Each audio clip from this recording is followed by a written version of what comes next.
The views and opinions of the hosts and guests are their own and do not necessarily reflect the views of the management and staff of Guardian Radio.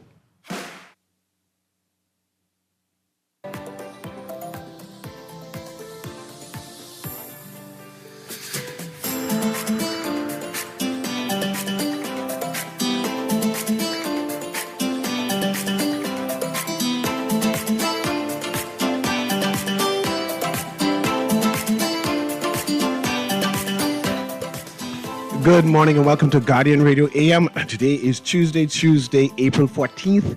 It's a little after 11 o'clock in the morning. Once again, this is C.A. Newry, and I shall be your host for today. The numbers to call are 323-6232, 325-4316, 325-4259. And of course, if you're calling from the family of islands, the number is 242-300-5720. And if you want to text me, where's the text line? Right here. If you want to text me, you can text at powered by BTC. Big shout out to them. You can text at 422-4796. We can start early. We're getting right into it. I was going to normally do a preamble, pontificate for a minute, but no, things too serious for that. And I have one or two things I want you to join me in as we do an analysis of what exactly is being said. Right, Kermit, cue up that report. As soon as you get it, just wave and let it play. But one or two things I wanted to discuss. Okay, first of all, where's my phone? They did a report on MPs being present in the House, and I want to know how important is that for the voting public. This is the House of Assembly attendance record. Who tops the list at attending 97% of the time. In the Honorable House of Assembly is Michael Pintard. So 97.4% times Michael Pintard would have attended the House of Assembly. The top five would be Michael Pintard. Darren Pickstock is number two. Mind you, Darren Pickstock just got into the House of Assembly. I don't even believe it's 6 months yet. But his attendance record is 94.7, basically 95%, right? I'm not sure that's a good thing to lay. But you just get called into the House Assembly and you're at 95%. After that would be Basil McIntosh. I'm not sure who Basil McIntosh is. But Basil McIntosh apparently is an MP. And he attended 94 who is Basil McIntosh? 94.3% of the time he was in the House of Assembly. He's our tops at the third person. The fourth person is Shannon Cartwright, who's the deputy leader of the opposition. He has 94.3% attendance rating. And then it is Adrian White, 1, 2, 3, 4, 5. And he tops the top five. He is at 92%, 92.8, right? I'm assuming, okay, let's see. Comparing this with the PLP F&M, Michael Pintard would be F&M, Darren Pickstock would be PLP. I'm assuming Basil McIntosh, maybe like Michael, maybe? I'm not sure. He's PLP. Then, okay, Michael. See, right text me say Basil McIntosh is Michael. He ain't no Michael. I would have known. I find people from Michael. I would have known who Basil McIntosh is. But Dwight insisting that that's what he is. And Dwight does research. But how come I don't know him? You sure? Dwight, check that for me. Make sure you're not wrong, please. And then it was Adrian White. 1, 2, 3 F&Ms and 2 PLP. Then, of course, after that, it's Salvinus Petty, who is PLP with a 92%. Then Glennis Hannah Martin, who's also at 92%. And then Keith Bell, who's at 90%. Then Wayne Monroe, who's at 90% also. At the lower end, who at 60%, 61% is Fred Mitchell, PLP. And of course, MPs travel. Minister of Foreign Affairs, he's traveled a lot. They call him Flying Fred for a reason, right? He travels a lot. So I expected him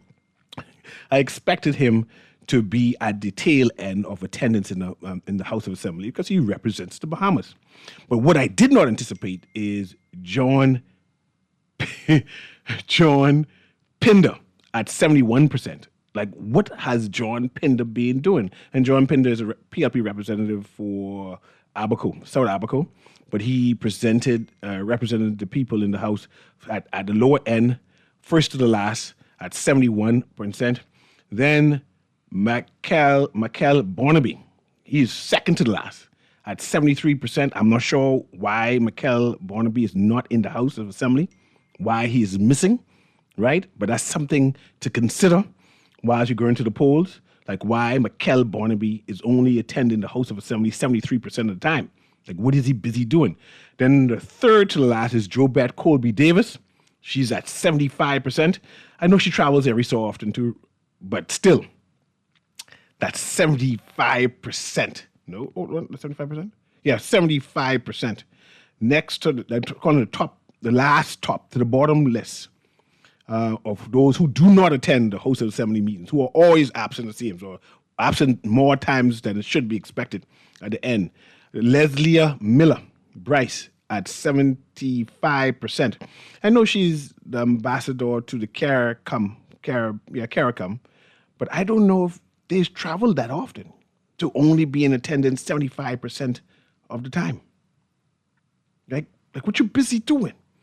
Then there is Leonardo Lyburn. He's attending only 77.8% of the time. Like, what does Leonardo Lyburn do?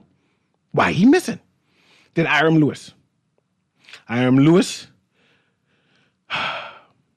know where Iram Lewis is being. Then the last top 10 would be Hubert Minnis.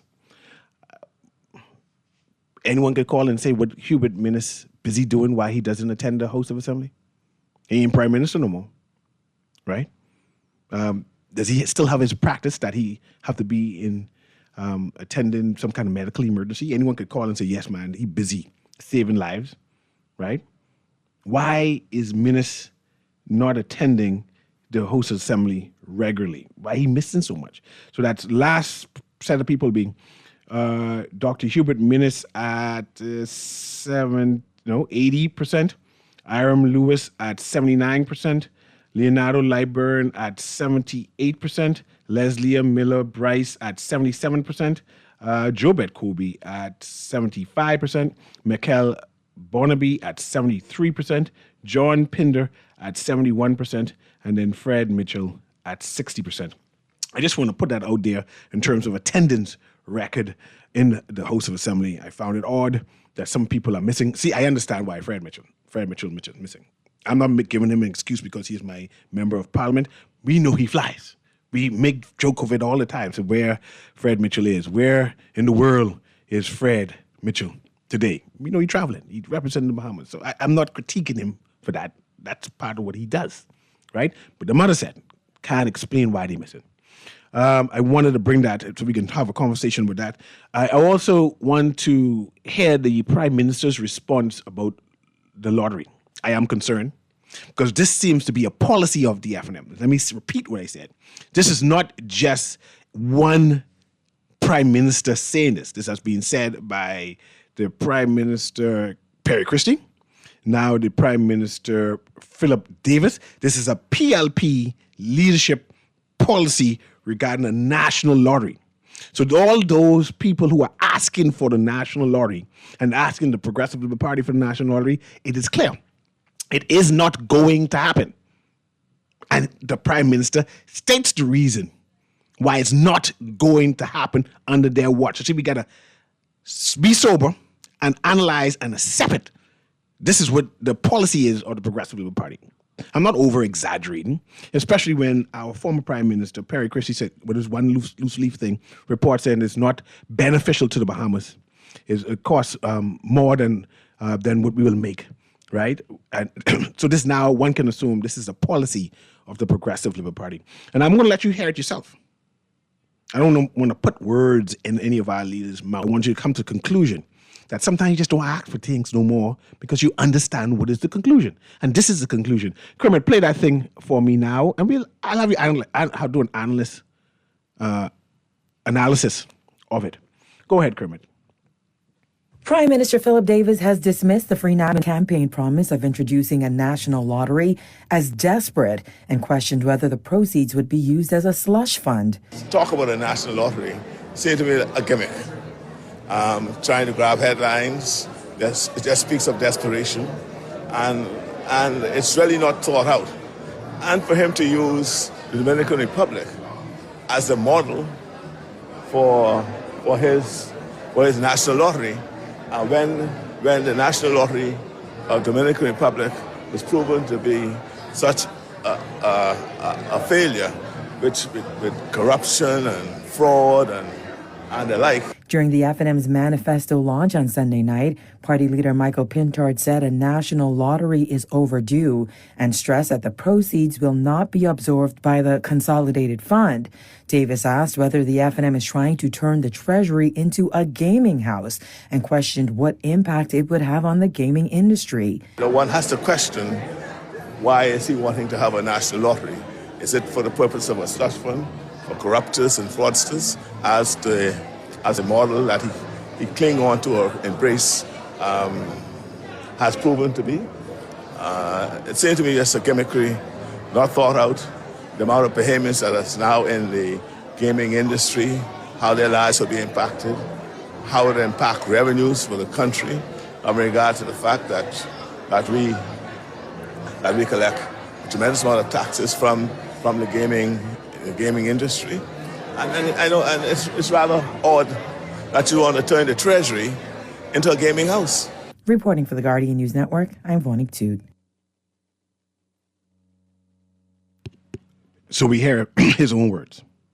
If the Bahamas is going to have a lottery, it will impact the owners of the gaming houses in a negative way. That's one reason why we can't have a lottery. It will impact the owners, the 9 owners of the gaming house in a negative way. And by policy, they don't want that to happen. They said the revenue that we get from the 9 operators of the gaming houses is enough and sufficient. And we don't want to impact the revenue that we currently get from the gaming house.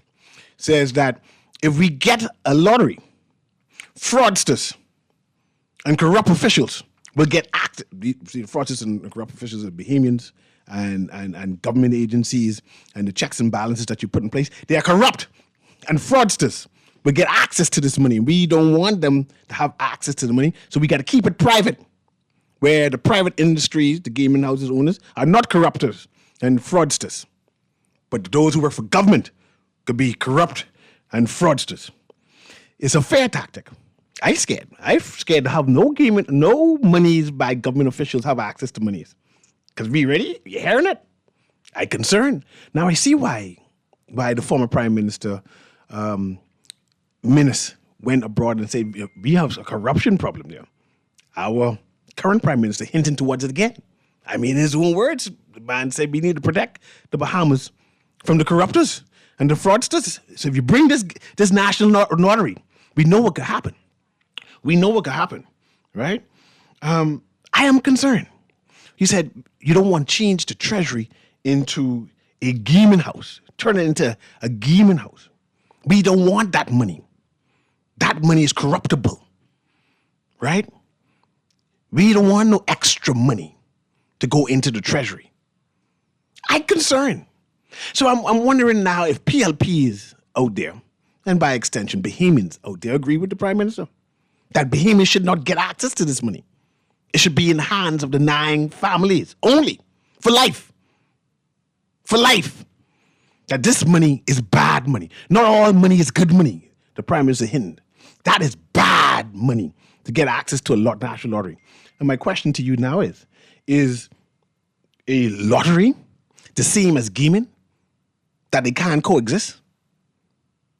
By what the Prime Minister is saying, it's the same. So if you bring a lottery, that means the gaming industry got to close down. They can't coexist. I'm concerned. I'm terrified now, man. We need to do an analysis. See, everything needs to stop now, and every question to the Prime Minister need to be based on this national lottery. You say, boss. This election time, you shouldn't talk like that, right? What you saying about us Bahamians? We corrupt. Is that what you're saying? You can't find no decent people. Now I'm wondering about, we have a whole ministry in charge of gaming and policing. I now concerned. I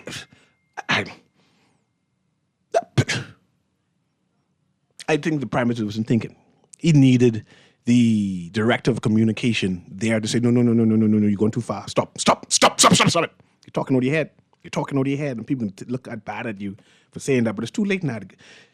It out of the carriage now, and I concern whether special interest is involved, because they're asking for extension. They ain't want no other family joining into this gaming. They already said they are proposing that no other family, no other behemoths get into the number business at all. It's for them and only them. And then when you propose a national lottery, the Prime Minister come and say, no, it's for them and only. Let's go to the callers, because I terrified now. I'm concerned. I want to know if any other person concerned, or this is how behemoths think about each other. Go ahead, caller. Guardian Radio AM. I got to play that one more time. Guardian Radio AM, you live, caller. Hey, Newry, what's up, man? I concern because I want to know if you're a thief. Can they put you there to say, hey, we can have a national lottery, and you say, no, it corrupt behemoths. This was gangsters and shysters. You're the instigator now. Someone got to instigate? I give you a real answer to this, man. Give me the real answer. Right. I think my Prime Minister didn't really give that a thought. I thought that he was just... Pause. Lord have mercy. Lord have mercy. Pause. I want you to repeat it again, just like how you said. Yeah. I don't think my Prime Minister gave that any major thought. I think you're just speaking off the cuff. I'm not saying it's right. I think it's something that I don't agree with, and many others don't agree with, including whether PLP, FNM, or none other don't agree with his mindset in relation to that, because it seems as though it's a bit closed. It seems as though it's a bit one-sided. There are many countries where lotteries and also gaming is operated hand in hand, and there's no corruption. There is no issues as it relates to that. To use the DR as an example is just, that's not fair, because that's what they doing there. But it speaks to them. I think that if we want to look at this and look at this very fairly, which like I said, personally, I don't have any problems with it. I'm a Christian. Those who can gamble, and those who ain't a gamble, ain't a gamble. And based on the definition of the word gaming, we first of all must understand what gambling or gaming is all about. Gaming is determined and defined as any game of chance. Any game of chance for a reward. And that is exactly, if you want to go to the depth, ask them, do you buy raffle tickets? That's gaming. To the point where you can't go there and hold a raffle ticket without getting permission, last time I checked, from the police department. So obviously, I'm also getting on the bishops and the others. As I said, I'm a Christian. I'm not going to go there and do certain things, and I know what to do and what not to do, so I stay away from that. But I cannot speak for a nation.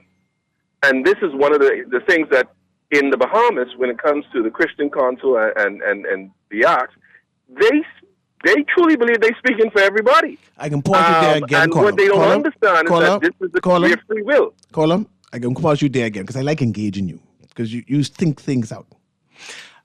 Christian people do what Christian people do. I want to talk. No. I want to talk about the Christian Council, right? They have their own. I talk about policies.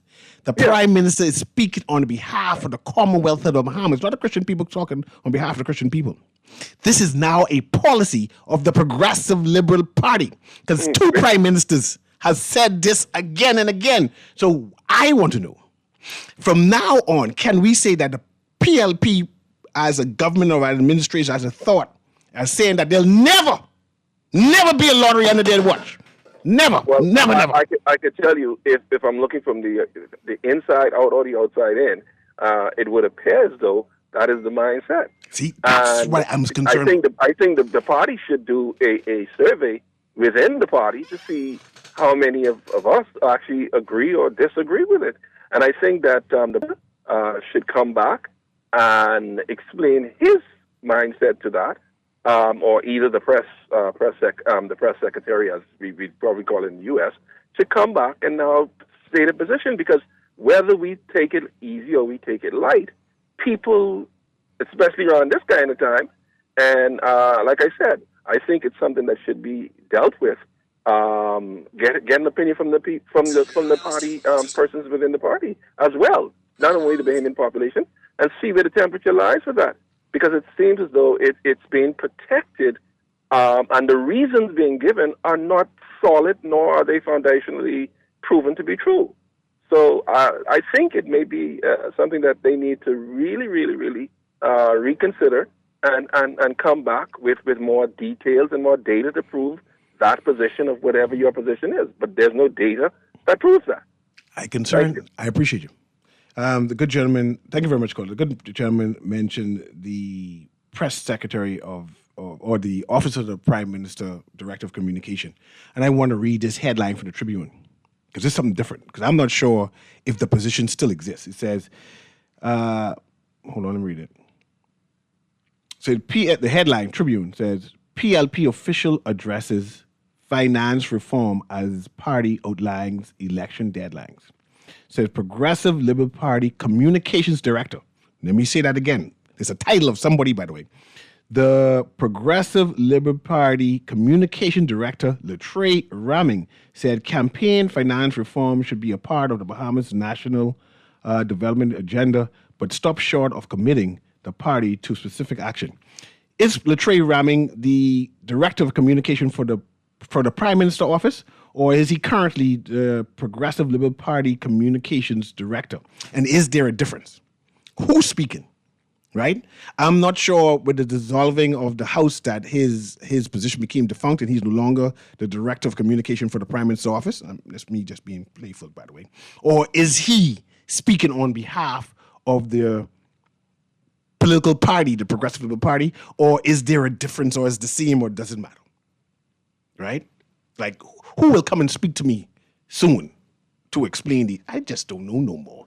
Everything's so convoluted now, and people missing things. But I noticed that when they put it that he's speaking on behalf, in fact, he has a position in the PLP, Communications Director. I wonder if that's a paid position of the PLP. Let's go to the callers. Guardian Radio AM, you're live. How you doing, caller? Caller, you there? I got to move on, caller. You missed it. Go ahead, caller. Guardian Radio AM. Good day, CA. Good day. How you doing? CA, when we had the referendum / opinion poll, which party gone against the Bahamians' choice? This is why I'm saying it's now becomes, it seems as if it's a PLP policy to be anti-lottery. That they are promoting to have gaming for Bahamians. And in fact, the Prime Minister said, hinted that, or intimated that it will impact the revenue line of the persons in gaming currently. And that's a no-no, a negative. They don't want that, right? This is concerning as a Bahamian. I'm not sure how much the gaming operators making them, but I'm sure if the government makes that money, it would benefit the Bahamas. And with the Prime Minister saying that he don't want that money, he getting enough taxes from and benefits and donations from the gaming operators now that is sufficient. I am concerned. Call you there? You going? I am concerned. We have a nationals now. I'm not sure if Bahamians know that we have a nationals. We imported almost every team, sports team, track and field team in the primary school and the high school to be in New Providence now competing. There was a hullabaloo on where they can stay. We had enough money. We had to be scrapping all kind of monies to make sure that these kids find a hotel room to stay. And I'm looking now, if we had a lottery, only if we had a lottery. And then the Prime Minister comes saying, hinting that it's their policy. Don't ask with it no more. It's like finance campaign reform. Don't ask with it no more. It ain't a part of their policy. Let's go to the callers. Guardian Radio AM, and I start reading the text. Guardian Radio AM, you're live. Call you there. Let's go to the next caller there, Kermit. Guardian Radio AM, you live. Let's go to the next caller there, Kermit. Guardian Radio AM, you live. Hello. Hello, you live. Jerry. Go ahead. Yeah, I was trying to speak to you just now. It seemed like I got cut. Sorry about that. I'm not sure what happened. But which party conducted the referendum/opinion poll? The Progressive Liberal Party did the opinion poll. Okay. If the now F&M proposed to have a national lottery and gaming bill, is that any different from what we have going on in the country right now? Because the gaming is based on lottery numbers that are placed in other countries, right? Yes, but it's not a lottery. Lottery is lottery, and gaming is gaming. Right, but you hear what I said? I understand. A national lottery and gaming bill, the same way it's been conducted. And you are so right saying that it's been conducted by the 9 families, right? Now, the administration that proceed and have them, allowing them to operate based on some, what they gave them, what kind of license they gave them? Provisional license, they say? Go ahead. Right? But we have to take things in context because there was one of the groups that was called Bahama Games. Mm-hmm. That, on the surface, does not exist, but has been operated by a now house called Ultra Games with that same Bahama Game license. And the candidate for... Yeah, I wasn't sure. You're going too far there. You started testifying on things I just do not know. So I had to cut you. And thank you very much, Kermit. I had to cut you. I was listening to see what you're saying, and I said, nah. I appreciate what you're trying to say, but you can try and get me fired on this good job. And I appreciate this good job. Let me read some of these texts, and then I'll go to the callers again. So you can't make this foolishness up. No lottery, no national lottery, because it's corrupt. But he is fine to allow a gaming boss candidate to run for parliament. What does that make the parliament? See, I tell you, people analyzing, people doing analysis and saying, I think the prime minister misspoke. The prime minister misspoke, and someone needs to come back and have a better narrative, right? So while on this topic, when they going to change this public treasury stuff, so separate the accounts, but the public treasury needs to have money coming in. And I assume the F&M said they can separate this national lottery from the public treasury. And that's why the Prime Minister said it could become a slush fund, despite having Bahamians operate it and manage it and having checks and balances to police it. He said, no, it become a slush fund for corrupt officials, Bahamians. He said the F&M didn't think it out. A national lottery will be better for the country, will be better. Small businesses can set up lottery terminals where they can get commissions from lottery sales. This can help their businesses as well. In Florida, stores get 7% of lottery sales. Further up, state gets more in commission. Mr. Davis just want the money to stay in the little pool of persons. It's about control. They want the masses to stay poor and be holding them. See, I don't gamble. I've never gambled in my life. I just haven't, right? And I'm saying, imagine, I believe $1 is $700, right? That's what you win. That don't change my life. $700 I call is a salary for middle class people, right? But if I put $1 and get $100,000, I can open up a business. If I put $2 and get $300,000, I could change my life. I could pay off my mortgage and say, that's one bill I don't have to do. I'm trying to say, the system that exists now does not empower Bahamians. It gives you tipping money. It gives you tipping money to tip a girlfriend, to give your child some school fee and lunch money, but it doesn't change your life to say, well, I've moved from being poor to middle class or to rich. And there needs to be an empowerment system where a mother who's down and out takes her dollar and get the money in return could change her life, change her whole family, could empower them. What is happening now is not doing it. Just have them spinning. And spinning thing, whoever does the spinning, it's a wicked thing. Taking advantage of poor people. Let's go to the callers there before I go to the text line. Go ahead, caller. Guardian Radio M, you live. Yes, things like the government, PLP government.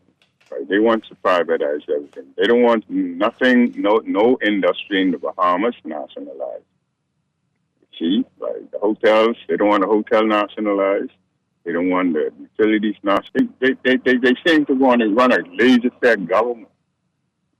You understand? So, and then with this numbers thing, with the F&M is saying they don't want to do all the balls. They should do all the balls. Why do they need to cater to the number houses or the web shops?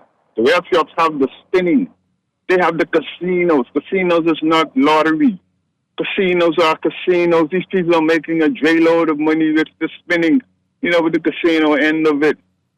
You understand me? Online casino. It's no way. It's about like I say, privatizing everything, right? And watch me. The house never lose. You know who the house is when it's nationalized? The house is everybody.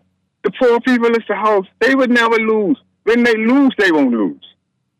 You understand what I'm saying? The government is a safety net. We don't have to be scared. The what you call it, the private owners, they spoon feed us, pittance. You understand what I'm saying?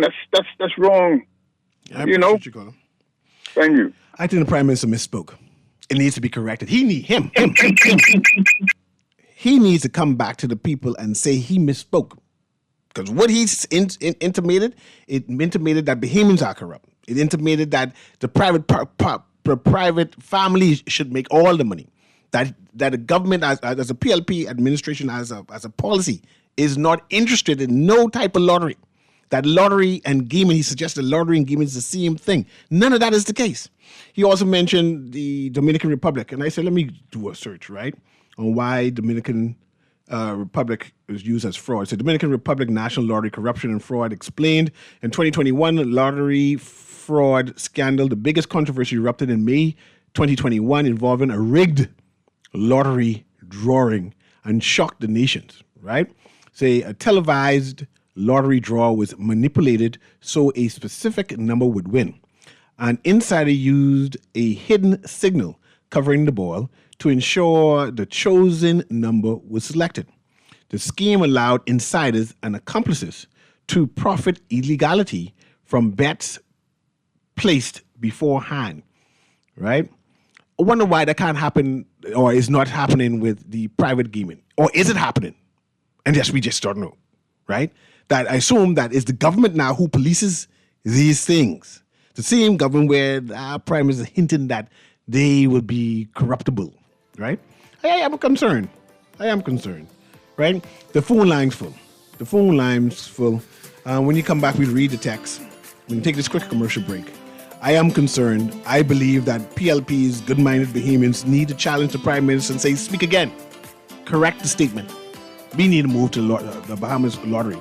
And this idea of protecting the Nang families, this policy that the PLP have internally saying they ain't having no lottery, don't ask for it, needs to be stopped and corrected.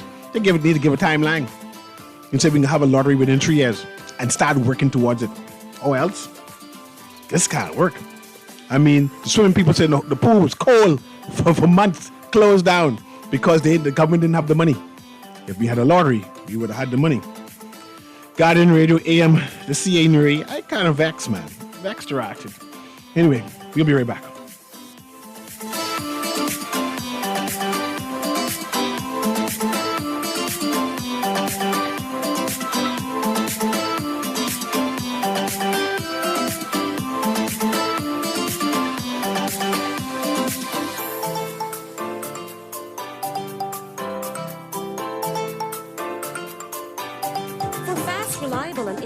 Printing services, look no further. Let Printmasters bring your masterpiece to life.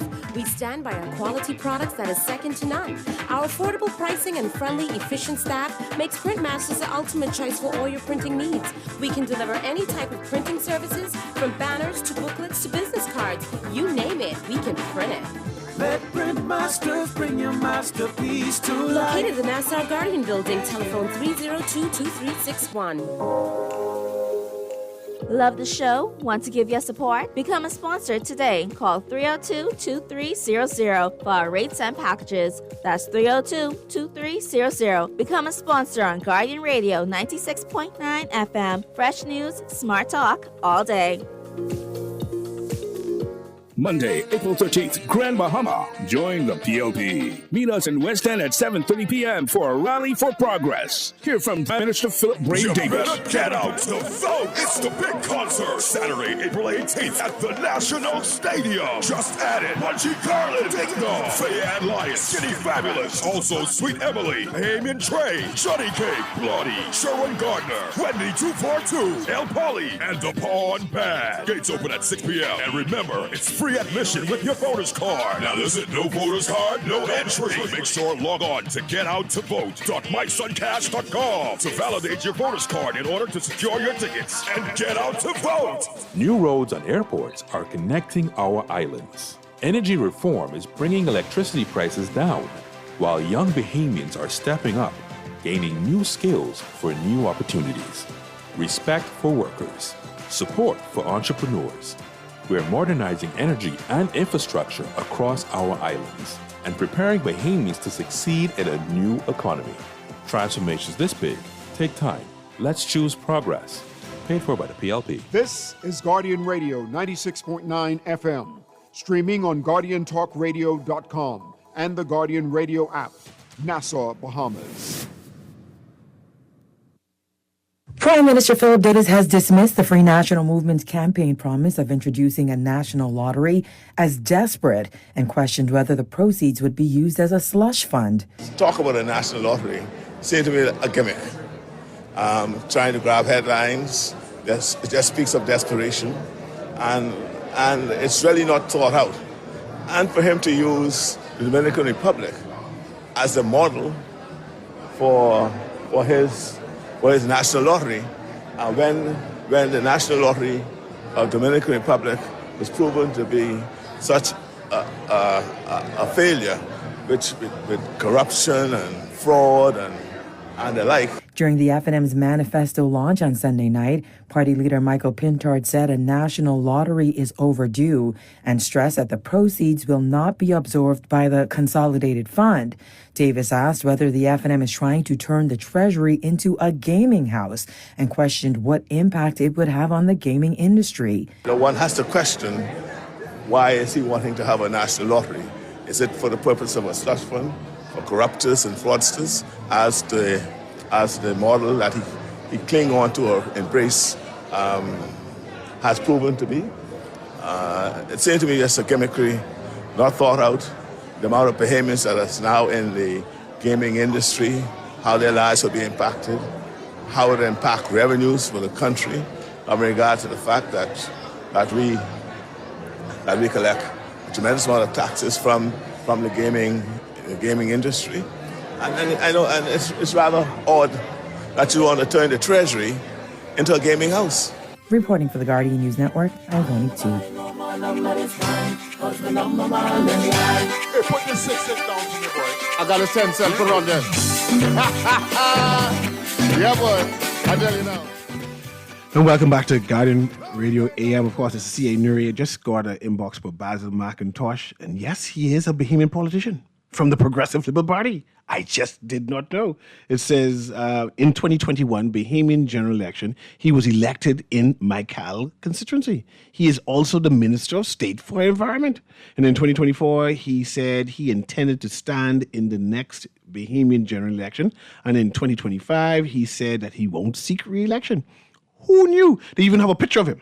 I never saw this man in my life. Never saw this gentleman in my life. No place. No. And my people from Acklands, you know. I mean, we talk politics in the WhatsApp group all the time. They never mention no Basil McIntosh at all. I just don't know who he is. Anyway. So this text says, 3 cheers for the call. Unlike Shawwin with the National Lottery, everybody wins, right? This text says, I see you call, I come to you right now. We know this government so well. Last time it was begging Nagad. This time it's begging number boys. Now what's next? Like Mother Pratt say, when you teach a man to fish and you feed him for a lifetime, I think that it's the official opposition is saying to the government. Okay. Yeah. Let's go to the call in the meantime. Say 10 numbers for $2. Win $500,000. 5 numbers for $2. Win $25,000. Yeah, I'm sure they're trying to explain something. Go ahead, caller. Guardian Radio AM, you're live. Hey, Siri, how you doing, sir? Doing well, man. All right. What I'm saying to you, right? I don't see a national lottery working in the Bahamas. Reason being, we don't have the volume of people. We have under 300,000 people. You only have 50,000 people working. A lottery ticket's like a $2 fee. The payouts of the lottery come from parents with tickets you sell. We don't not like to say we have millions of people. So where the revenue come from? The business money. Everybody gambling. Hold on, let me explain to you. Now let's say the lottery ticket is $10 for each ticket. No, lottery hold on. I tell you what it can be. Now you try to change what it can be, and I tell you what it can be. Nobody can buy it. Lottery ticket too. You tell me if I could win $200,000, I ain't gonna put $10 on it. You telling me that? You got to buy 4 or 5 tickets. Focus. You telling me that if I said to win the exact 8 numbers or 6 numbers, you have to buy a ticket for $10. You tell me you won't buy it? Yes or no? No, that's not a lottery. I asked you if you would buy it. Focus to the question. If I said you have a chance to win $200,000, but you got to put $10 to buy a ticket and you to match all 6 numbers, would you buy it? That's the question. If I have to gamble, I'd buy it. See, now you see why it's plausible. Because you would buy it. Because any sensible person see the benefit of it would buy it. You now have enough people who would buy it. I solved that for you. Most states would have. We ain't talking about most places. We talking about the Bahamas. Yeah, how much is the Bahamas gamble? Let's call it 10,000 people. No, let's call it 5,000 people. We know it's more than that. Hold on. Let's call it 5,000 people, just for your benefit. You're not talking about gambling. You're talking national lottery. National lottery, and I'm telling you, $10 a ticket. Yes, no, I tell you, it's $10. You're not talking about a gambling house. Focus. You're talking about national lottery. But George wants to be. Yeah. Because you ain't focusing. I tell you now the ticket is $10, and now you tell me the ticket only could be $1, and I just tell you the ticket could be $10. You set the parameters. This is the Bahamas. We tell you how much the ticket could be. If I say the ticket could be $10, $20, that's what the ticket could be. It's our law. And if you are able to win $200,000 for $10, you'll go and buy it. It's more than enough people who will. Christian people go buy it if they can say, I could get a church, and I could pay $10 down, and I could get $200,000 to build erect one church. You're making it seem like we simple, man. We educated people to know. Stop that, caller. Stop it. Let's go to the next caller. You frustrate me. Frustrating me, man. Go ahead, caller. See? Yes, let me first for the caller, right? Just to let them know. The thing that we call numbers is called lottery, okay? In fact, it doesn't say numbers in our law. It's a lottery. So you pick 3, 2, whatever you do right now, it's lottery in the Bahamas. So to say that a lottery can't work in the Bahamas is to say that numbers can't work in the Bahamas. What we call spinning is gaming. Now, what we have to do is we have to look at this as an opportunity and ownership environment. The lottery would not be limited to the Bahamas. In fact, it can reach any jurisdiction that is not illegal. The same way our DARE bill and other laws say wherever jurisdiction is, this is not valid. So you're not talking about 300,000 Bahamian adults. We're talking about potentially billions of people. Now that we have cross-border transactions that can happen. The problem is that we are locked into what is called proximity gaming in the Bahamas, meaning we are locked into the Bahamas or locked into these small casinos. We have never looked at the $500 billion industry that actually exists for what we call gaming and lottery and et cetera that exists around the world and other countries that take advantage of. Let's use an example. For $15,000, and I explained this during the debate, you can set up exactly what we have in the Bahamas for the lotteries. But what if you aim it towards you, Newry, and you have 10,000 customers out of the 2 or 3 billion people, 2 or 3 billion people who gambled last year. Just your 10,000 that loses $1 with you per week. Just you. See, so that ownership opportunity actually puts $500,000 a year to you, as opposed to you sitting trying to win, because the house always wins because you now own a digital copy of the house. So there is so much more to this. We're thinking of the old bag days. We are now in the 21st century, and this is a $1 trillion opportunity as we move as the span to expand, that we have to have a discussion beyond the context of what we've been taught or what we have been told. And so if we have that conversation, then we'll understand that the concept of having a lottery can add as much value as VAT does to the Bahamian government. And I'm willing for open dialogue and debate on this for someone who understands the architecture and the engineering of platforms, not the stuff of consumption like we do, and we talk about AI and this and all these other different things from a consumption base. We now need to begin to build frameworks and platforms for which Bahamians can have advantages, not just in the Bahamas, but around the world. Thanks very much. This text says, lottery would work because the average gambler spends $50 a day just spinning and $10 on numbers. Tell me one of the 9 number men and women that closed their house because they did not make money. Says the argument that we don't have the volume of people to have a successful lottery is a farce and made by persons who don't want a national lottery, whereas is the bass those getting all that money from.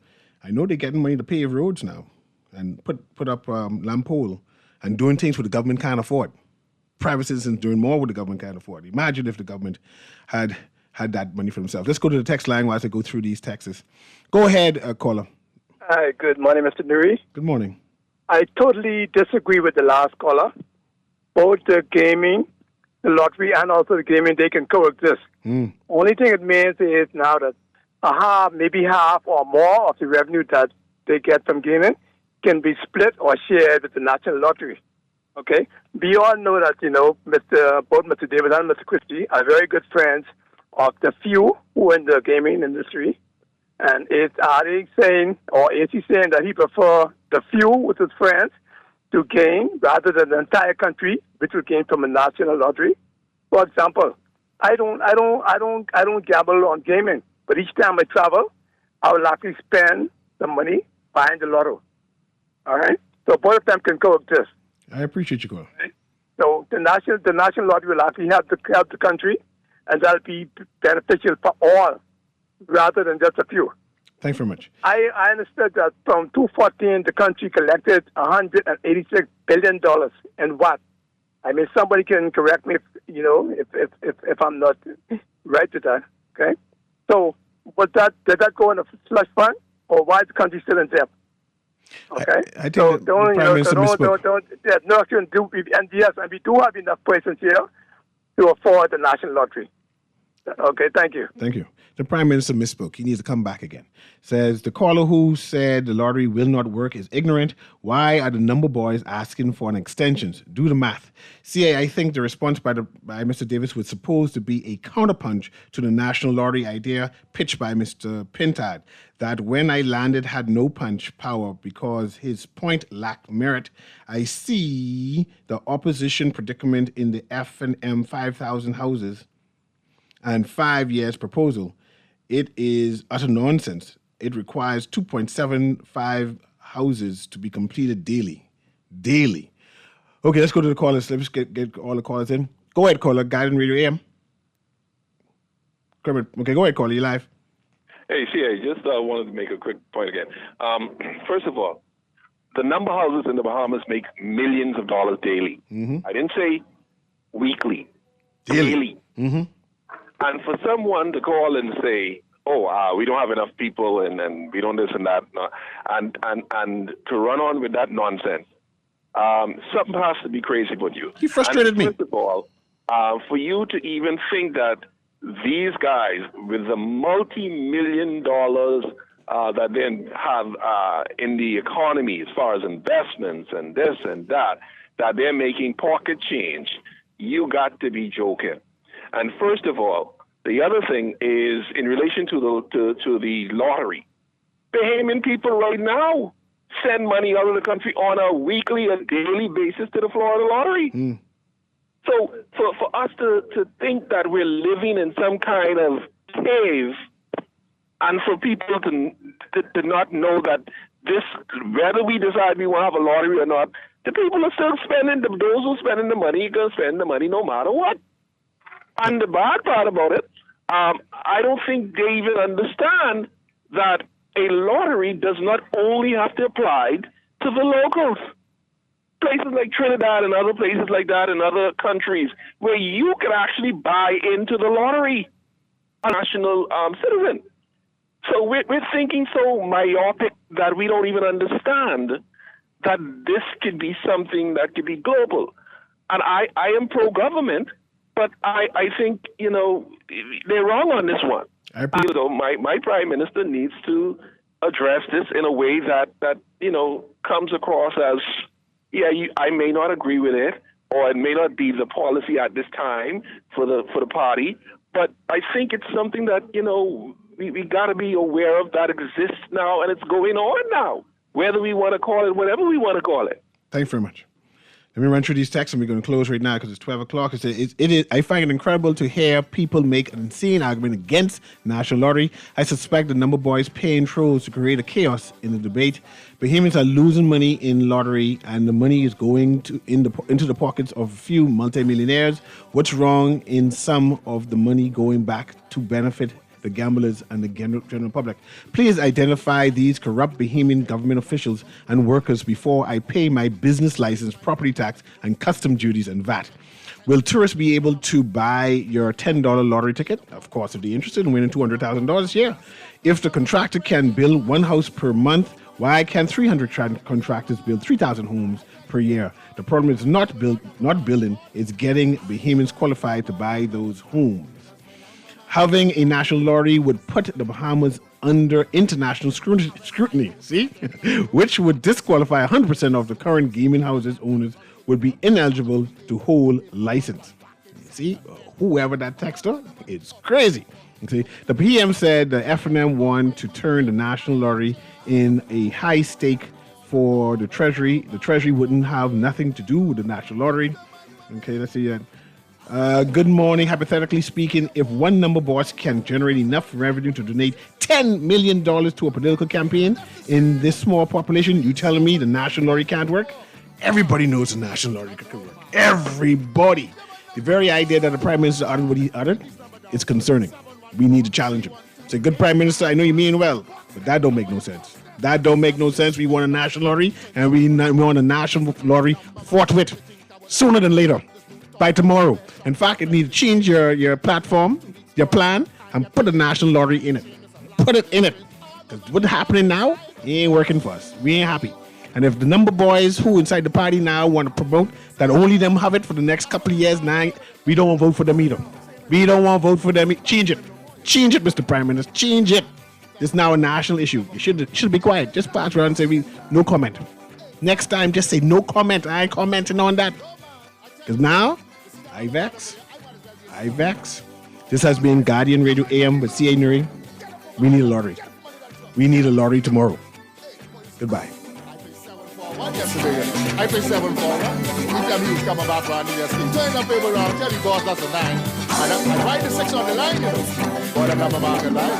But guess what? I ain't deal with him no more. This is Guardian Radio 96.9 FM. Streaming on GuardianTalkRadio.com and the Guardian Radio app. Nassau, Bahamas.